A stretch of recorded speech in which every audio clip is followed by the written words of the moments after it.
What if I told you that a 2,000-year-old tool can still teach logic better than your calculator?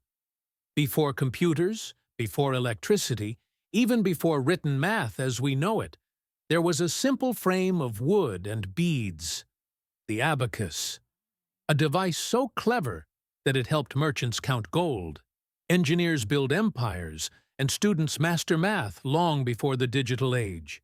And even today, scientists say it can train your brain in ways machines never will. So, how did it work? Where did it come from? And what can it still teach us in our high-tech world? Let's find out. This is ancient inventions that shaped our world. At first glance, it looks simple, just beads sliding on rods. But the abacus is a mechanical calculator, one of the earliest computers ever created. Each row or column represents a different place value: ones, tens, hundreds, thousands. Move a bead, and you change the number. Combine moves, and you can add, subtract, multiply, divide, even calculate square roots. What makes it special isn't just what it does, it's how it does it. The abacus turns numbers into something you can touch, see, and feel. It turns abstract math into a physical experience, a bridge between the mind and numbers.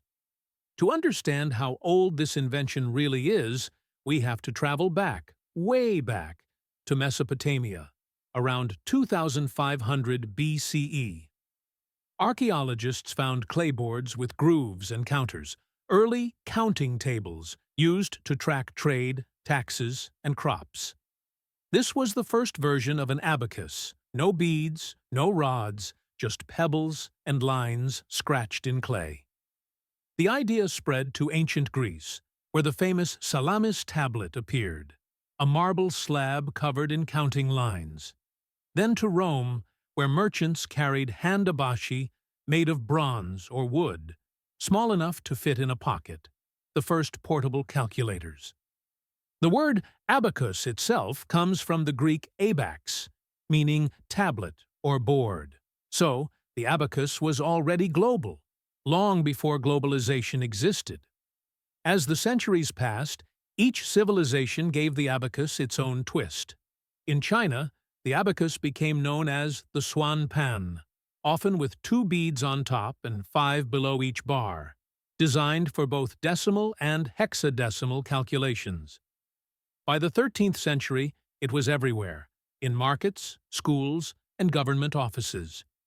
In Japan, it evolved again, the Soroban, with 1 bead above and 4 below. This small change made calculations faster and more efficient, and by the 1930s, it became a national teaching tool. Even Russia had its own version, the Schoty, with horizontal wires used by merchants well into the 20th century. Each version had its quirks, but the core idea remained the same: turn numbers into movement, logic you can feel. So, how does it actually work? Let's say you want to add 47 and 36. You slide 4 tens and 7 ones on one side, then add 3 tens and 6 ones. As soon as you reach 10 ones, you move a bead up to the next column, carry over. This is the place value system in action, the same system we use in modern arithmetic and computing. The abacus trains your brain to visualize numbers not as symbols, but as systems. Every bead movement represents a logical operation: grouping, carrying, subtracting, all core concepts in modern math and even computer science. And the more you practice, the faster your brain learns to do these operations without touching the beads. That's called mental abacus, and it's one of the most powerful cognitive exercises ever discovered. Scientists have studied abacus users and found something fascinating. When people master the abacus, their brains literally change how they process numbers. They start to visualize the abacus in their mind, moving imaginary beads to calculate, all within seconds. This technique, called mental abacus, improves memory, focus, and numerical reasoning far beyond normal methods. Children who train with the abacus often show better problem-solving skills, spatial reasoning, and concentration. And here's the kicker. These improvements carry over to other areas: language, memory, even creativity. It's not just a tool for math, it's a workout for the brain. That's why schools in Japan, China, and even parts of Africa and India still teach it today. Now, here's where it gets really interesting. The abacus isn't just the ancestor of the calculator, it's conceptually linked to the computer itself. Think about it. Each bead has two states, up or down, counted or not counted, just like a modern bit in computer memory, which can be 1 or 0. The abacus performs calculations using a sequence of logical steps, just like a program executes instructions. In fact, early computer pioneers often compared digital logic to the abacus.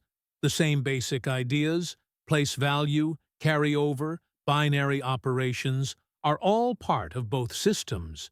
So, in a way, the abacus was our first manual computer, and the first time humanity turned thought into mechanical logic.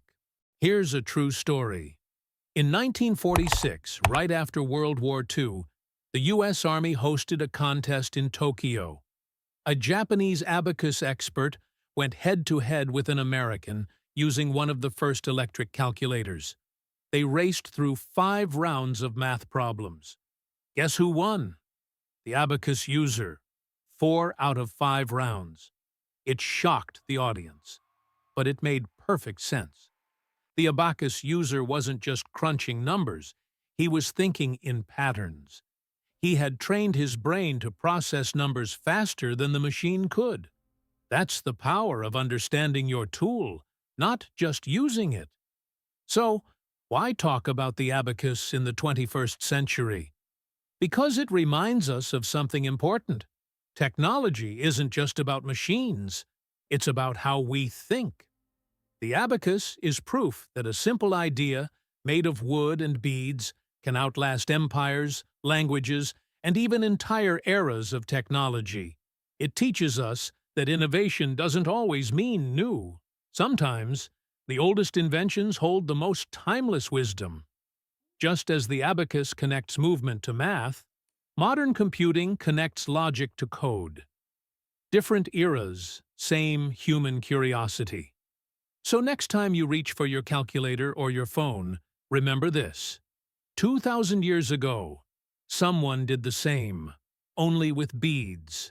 And they understood the math just as well. The abacus, the original calculator that outlasted time. From stone counters to silicon chips, it shaped how we think, count, and compute.